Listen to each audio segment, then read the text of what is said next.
کریں.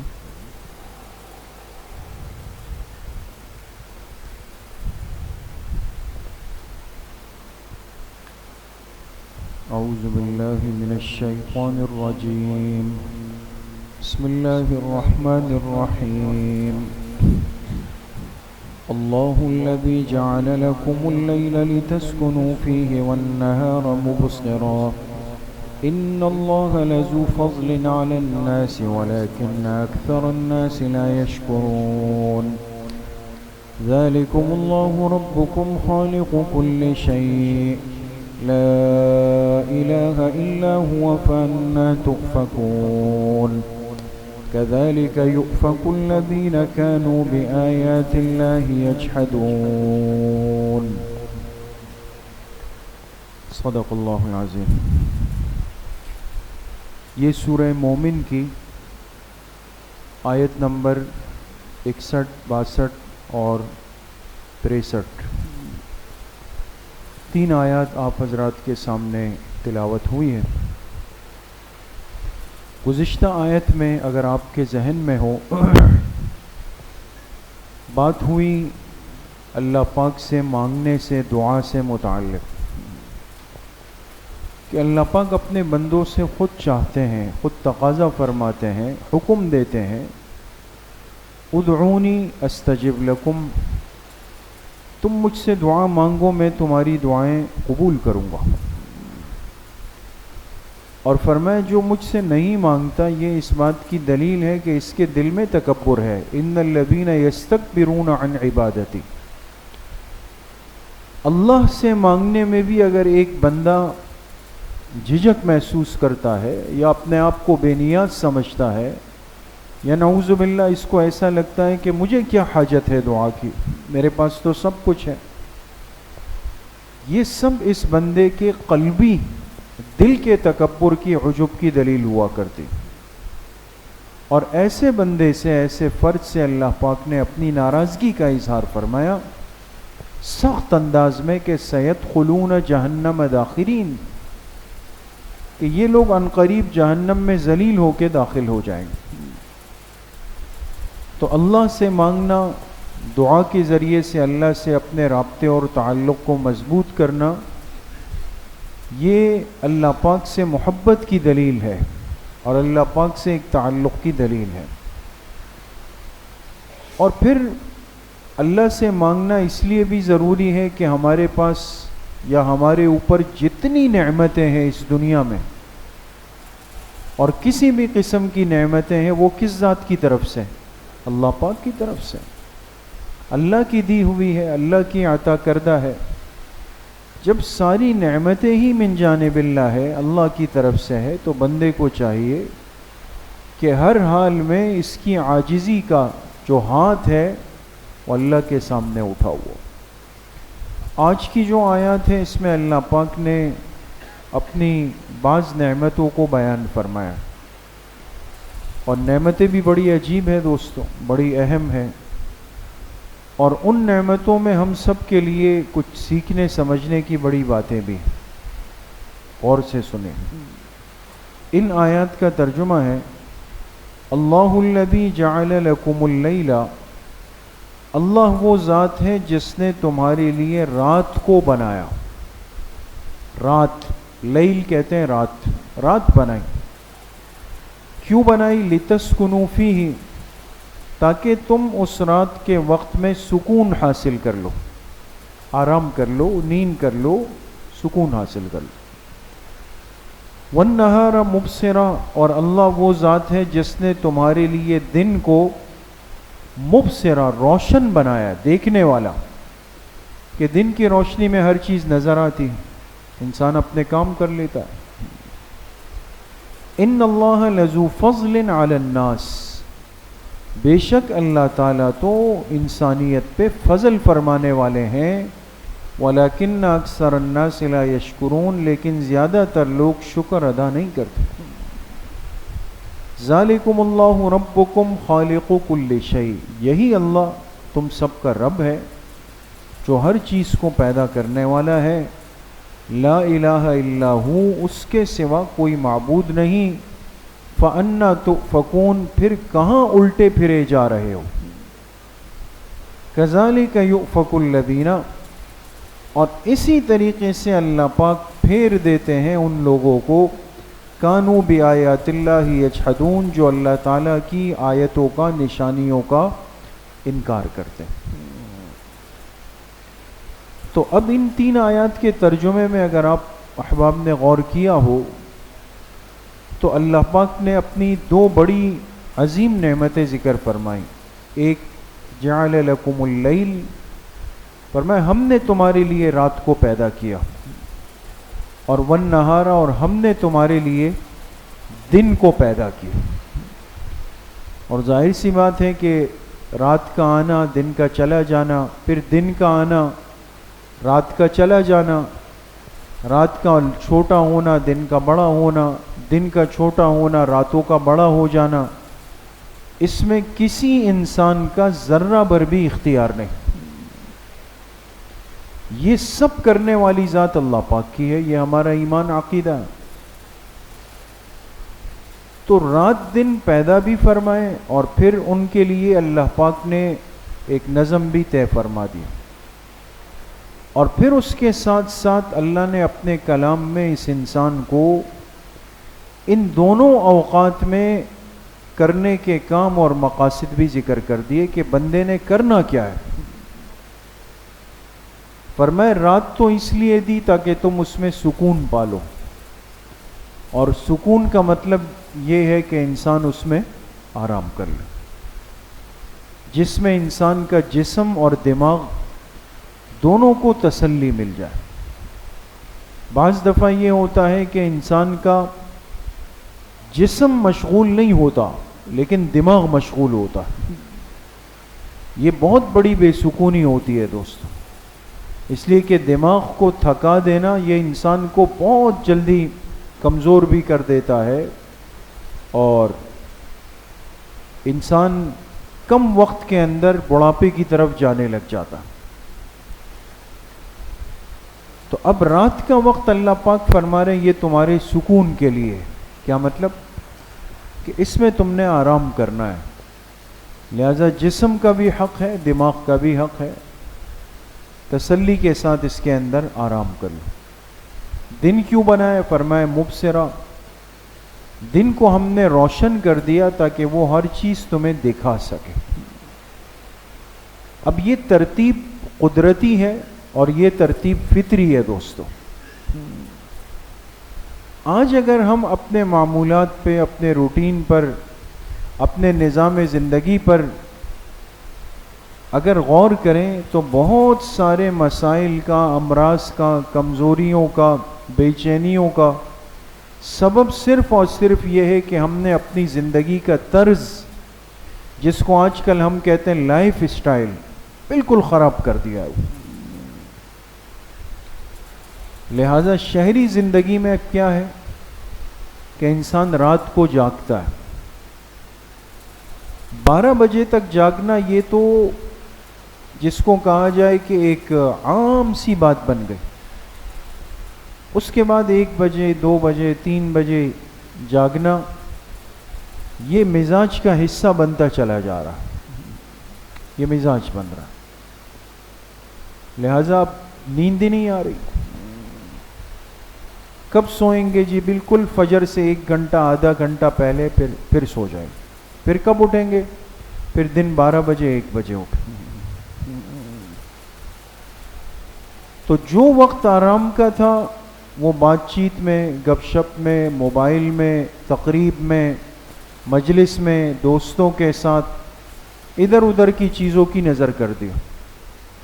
اور جو وقت کام کا تھا اس میں بستر پہ لیٹے ہوئے ہیں، لائٹیں بند کی ہوئی ہے، دروازہ بند کیا ہوا ہے، کوئی شور کرے تو اس پہ جپٹنے کے لیے تیار بیٹھے ہوئے ہیں.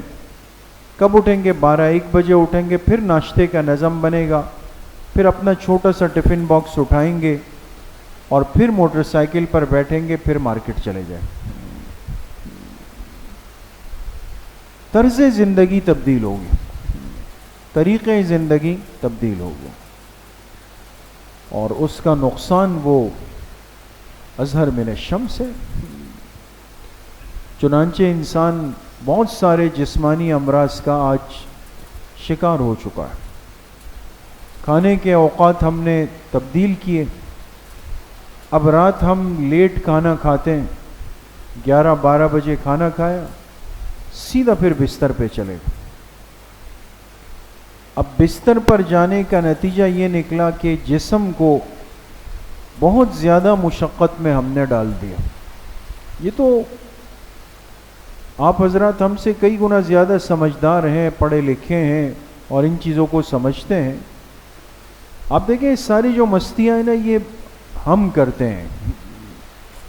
باقی جو ڈاکٹر ہیں, میڈیکل لائف کے لوگ ہیں, حکیم صاحبان ہیں, طبیب ہیں, یہ جتنے سنجیدہ لوگ ہیں, پڑھے لکھے لوگ ہیں, وہ آج بھی اپنا رات کا کھانا مغرب کے بعد کھاتے ہیں, عشاء سے پہلے یا عشاء کے فوراً بعد کھا کے پھر آدھا گھنٹہ واک کرتے ہیں, پھر جا کے سو جاتے ہیں.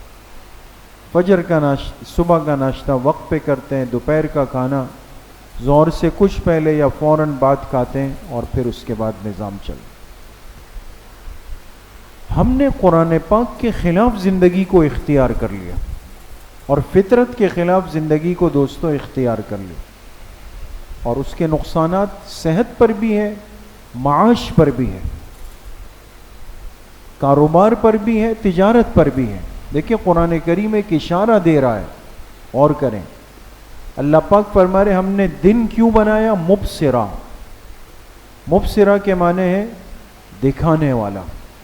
انسان کوئی چیز دیکھ سکتا ہے, دکھا سکتا ہے. آپ بتائیں اس کے لیے روشنی چاہیے یا اندھیرا چاہیے؟ روشنی چاہیے نا بھائی. آپ نے جانور لینا ہے تو روشنی چاہیے, آپ نے گھر دیکھنا ہے تو روشنی چاہیے, گاڑی دیکھنی ہے تو روشنی چاہیے, بچوں کے رشتے طے کرنے ہیں تو روشنی میں دیکھنا ہے جا کے ان کو. یہ ایک لطیف اشارہ ہے دوستوں کہ زندگی کے معاملات کو ہم نے جوڑ دیا ہے دیکھنے دکھانے کے ساتھ, اور وہ دیکھنا دکھانا وہ دن کی روشنی کے اندر ہو سکتا ہے. اس لیے آپ دیکھیں بہت ساری چیزوں میں ہم آج الجھ پڑتے ہیں کہ بھئی آپ نے بولا کچھ, دے دیا کچھ, دکھایا کچھ, حوالے کچھ کر دیا. تو اب اگر آپ غور کریں, ان سے پوچھیں کہ بھئی آپ نے کب دیکھا تھا اس چیز کو؟ کہ بھئی ہم تو رات گئے, رات جا کے منڈی میں جانوروں کی خریداری کراچی والے رات کو جا کے کرتے, پھر صبح لا کے پتہ چلا کہ وہ لنگڑا ہے, وہ بہرا ہے, وہ کانا ہے, وہ گابن ہے. یہ ٹینشنیں دماغ کے ساتھ لگ گئے. گھر خریدنے کے لیے گئے تو جی میٹنگ ہم نے طے کی ہے رات 11 بجے بلڈر کے ساتھ. اب رات اندھیرے میں جب گئے, بلڈر نے کہا آئیے میں آپ کو ذرا وزٹ کراتا ہوں. چھوٹی سی ٹارچ جلائی اس نے, چھوٹی سی, دیکھا ہوگا آپ نے نا. ہم اس کے پیچھے پیچھے جا رہے ہوتے ہیں. وہ کہتے ہیں یہ آپ کو یہ ایریا ملے گا, یہ ایریا ملے گا, یہ ایریا ملے گا, یہ چیز ہے, یہ یہاں پر لانڈری ہے, یہ یہاں پر کچن ہے, یہ یہاں پر. اس ٹارچ میں دکھا رہا ہے ہمیں, اور ہم سادہ گل بن کر اس کے ساتھ گھوم رہے ہو. گھر آتے ہیں کہتے ہیں بڑی زبردست جگہ, اتنی سپیس ہے, یہ ہے, وہ ہے. بعد میں جب اچھی خاصی ہینڈسم پیمنٹ ہو کے گئے تو نہ سپیس ہے نہ کچھ ہے, کچھ بھی نہیں, سب غائب ہو گیا. بھئی یہ جگہ کہاں گئی؟ یہ تو پارکنگ کی تھی, وہ وہاں اڑا دی, آدھی جگہ سیڑھیوں میں اڑا دی, آدھی جگہ وہاں پہ اڑا دی. آپ دن کی روشنی میں جا کر نقشہ دیکھیں, جگہ کو دیکھیں, چیزوں کو دیکھیں, سمجھیں, دائیں بائیں معلومات کریں, تب جا کے یہ مسائل حل ہوتے ہیں. جو معاملات دن کی روشنی کے تھے وہ ہم کرتے ہیں راتوں کو بیٹھ کر, اور دن میں اٹھ کر پھر نوٹ دیکھتے ہیں, او یہ غلط آ گیا, یہ صحیح آ گیا, یہ پھٹا ہوا آ گیا, اس پر لکھا ہوا آ گیا. یعنی یہ وہ چیزیں میں آپ سے عرض کرنا چاہتا ہوں جو ہمیں روزمرہ کی زندگی میں پیش آ رہی ہے ابھی, اور اس کا سبب اس کے پیچھے صرف اور صرف ایک ہے کہ جو کام جس وقت میں کرنا تھا وہ اس وقت کے اندر ہم نے وہ چھوڑ دیا. ہماری مارکیٹیں 12 بجے جا کے 1 بجے جا کے وہ کھلنا شروع ہو جاتی. اس امت کے لیے رزق میں برکت کا وقت کون سا ہے دوستو؟ صبح کا وقت, فجر کے بعد کا وقت ہے. آپ علیہ الصلوۃ والسلام نے فرمایا میری امت کی جو برکت ہے وہ سحور میں ہے, صبح کے وقت کے اندر رکھی گئی. اور وہ وقت بستر کی نظر ہو رہا ہے، اور کاروبار ہم شروع کرتے ہیں جا کے زوال کے وقت میں. وہ لفظ ہی ایسا ہے نا، جب 12 ساڑھے 12 بجے بالکل زوال کا وقت ہوتا ہے نا، جس میں نہ نماز نہ سجدہ کچھ بھی نہیں، اس وقت تاجر کاروبار کھول رہا ہے. وہ لفظ زوال اس کو کہہ رہا ہے کہ غلط جا رہے ہو، اس میں کمائی نہیں ہو سکتی. لیکن ہم نے اس چیز کو سینے کے ساتھ لگا دیا ہے، تھام دیا ہے. اس لیے میرے عزیزو دوستو بزرگوں، طرز زندگی کو ترتیب میں لانے کی بڑی اشد ضرورت ہے. اور اس کے لیے آج ظاہر سی بات ہے کہ بڑوں کو زیادہ قربانی دینی پڑے گی. آپ دیکھیں نا، گاؤں دیہات کے لوگوں کو آپ دیکھیں، وہ صحت مند ہوتے ہیں، چاق و چوبند، 70 80 سال کے ماشاءاللہ کھڑے ہو کے نماز پڑھتے ہیں، اپنا وضو استنجا سب تسلی کے ساتھ کرتے ہیں، کھانا بیٹھ کے تسلی کے ساتھ کھاتے ہیں. ہم تو وضو کرتے ہیں تو دیوار ڈھونڈتے ہیں، کہیں پھسل نہیں جاؤں، میں گر نہیں جاؤں. 2 رکعت لمبی پڑھ لی تو باقی 2 رکعت نفل کے لیے دائیں بائیں کرسیاں ڈھونڈتے ہیں. بزرگوں سے زیادہ کرسیاں تو نوجوانوں نے سنبھال لی ہے مسجد میں. یہ کیوں ہوا دوستو؟ فطرت کی ترتیب کو چھوڑ دیا گیا. اسی لیے علامہ اقبال نے ایک عجیب بات کی تھی، فطرت کے اصولوں کی کرتا ہے نگہبانی، فطرت کے اصولوں کی کرتا ہے نگہبانی، یا بندہ صحرائی یا مرد کوہستانی. وہ لوگ جو صحراؤں میں، دیہاتوں میں، پہاڑوں میں جو رہتے ہیں، کوہستان کہتے ہیں پہاڑوں، یہ فطرت کے اصولوں کی حفاظت کرنے والے لوگ ہیں، اس لیے صحت مند ہیں، کام کے لوگ ہیں. تو مشکل کوئی نہیں، لیکن یہ کہ ہمیں اپنے ترتیب زندگی کو، طرز زندگی کو درست کرنا پڑے گا، اور اس کے لیے تھوڑی سی فکر بہرحال کرنی پڑے گی، خود بھی اور گھروں کی مستورات سے بھی. اس لیے کہ ہم کمزور ہوئے تو یہ تو مشہور جملہ ہے کہ عورت ہے ہی کمزور، صنف نازک ہے نا. تو آپ کا اگر 10 بجے ناشتے کا تقاضا آپ کو ہے تو عورت 12 بجے ناشتہ بنائے گی، یہ تو ذہن میں رکھیں. لہٰذا یہ نہیں ہو سکتا کہ آپ کہیں کہ میں 11 بجے اٹھوں اور بیوی ایسی تابعدار ملے کہ وہ صبح 8 بجے سے کچن میں آپ کے انتظار میں ہاتھ پہ ہاتھ رکھے، آپ بستر سنبھالیں، وہ آپ سے ڈبل بستر سنبھال لیں. اس لیے تھوڑا سا ان چیزوں کو مینٹین کرنے کی اور آسان الفاظ میں اس کو مرتب کرنے کی ضرورت ہے. ہمارے جو ساتھی بیرون ممالک میں جاتے ہیں، اور آج جن لوگوں کے گن گاتے ہوئے ہماری زبانیں نہیں تھکتی، آپ ان کے حالات سنیں نا کہ جاپان میں، چائنا میں، امریکہ میں، کینیڈا میں یہاں کے لوگ کتنے بجے اٹھتے ہیں صبح. آپ کو اندازہ ہو جائے گا کہ انہوں نے اس فطرت کی کتنی حفاظت کی ہوئی. اور ہم جو بہت سارے باتوں میں کہتے ہیں یہ مسئلہ، یہ مسئلہ، یہ مسئلہ، اتنے مسائل کے باوجود بھی ہم پر اتنی سکینت اترتی ہے کہ ہم 12 بجے اٹھتے ہیں. اپنی غلطیوں کو انسان پالتا نہیں ہے، بلکہ غلطیوں کی اصلاح کی کوشش کرتا ہے. کوشش کریں گے انشاءاللہ. اللہ پاک مجھے بھی آپ سب کو صحیح عمل کی توفیق نصیب فرمائے. ہر ہفتے کے دن جو مجالس ہوتی ہیں، چونکہ شہر میں بارشوں کا کچھ سلسلہ ہے، پھر مستورات کو آنے جانے میں تکلیف ہے، اس لیے کل کی جو اصلاحی مجالس ہے صبح مستورات کی اور عصر کے بعد، وہ کل نہیں ہوں گے انشاءاللہ. الحمدللہ رب العالمین.